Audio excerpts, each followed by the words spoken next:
রাত গভীর, গাজার আকাশে আগুনের লেলিহান শিখা। বিস্ফোরণের প্রতিটি শব্দ যেন আকাশকে ফুঁড়ে চিৎকার করে জানিয়ে দিচ্ছে এখানে জীবন আর মৃত্যুর মধ্যে কোনো ব্যবধান নেই। ধ্বংসস্তূপের নিচে চাপা পড়া মানুষের আর্তনাদ বাতাসে মিশে গেছে। এক মায়ের কণ্ঠ ভেসে আসছে, আমার বাচ্চাকে বাঁচান। কেউ কি শুনতে পাচ্ছেন? কিন্তু এখানে কেউ কারো কান্না শোনে না। এখানে কান্নার চেয়ে বড় শব্দ হলো ক্ষেপণাস্ত্রের গর্জন। ইফতারের পর ক্লান্ত শরীরে একটু বিশ্রামের আশায় যে পরিবার শুয়ে পড়েছিল, কয়েক সেকেন্ডের ব্যবধানে তারা ধূলিসাৎ হয়ে গেল। একটি শিশুর ছোট্ট হাত ধ্বংসস্তূপের নিচ থেকে বেরিয়ে আছে, কিন্তু তার শরীরের আর কোনো অংশ নেই। এটা যুদ্ধ না, এটা নিছক প্রতিরোধের বিরুদ্ধে লড়াই না, এটা একপাক্ষিক গণহত্যা।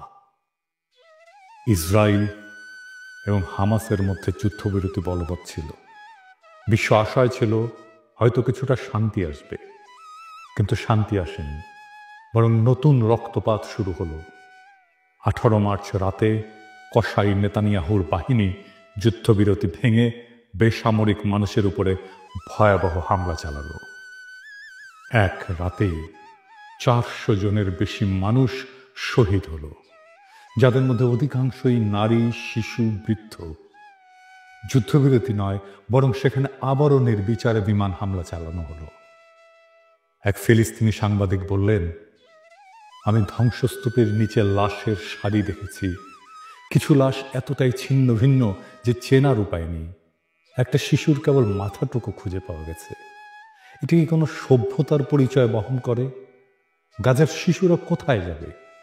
সমস্ত শিশুর স্বপ্ন এখানে এক ধ্বংসস্তূপ। একটা শিশু নাম আমাল, তার পুরো পরিবার গত রাতে একসাথে ইফতার করেছিল। সে খুব খুশি ছিল, কারণ তার বাবা বলেছিল, যুদ্ধ শেষ হলে তোমার পছন্দের খেলনাটা এনে দেব। সেই রাতেই এক বোমা এসে তাদের ঘরটাকে মাটির সাথে মিশিয়ে দিল।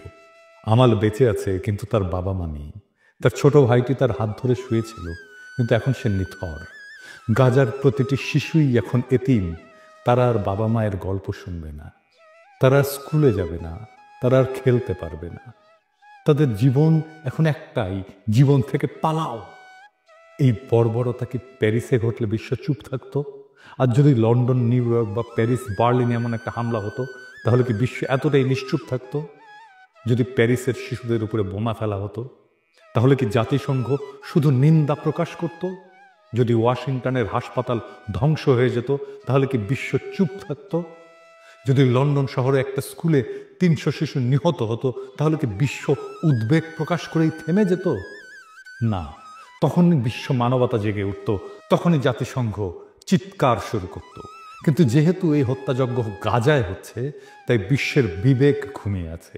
কিন্তু এই নীরবতা কি চিরকাল থাকবে? একজন বাবা তার মৃত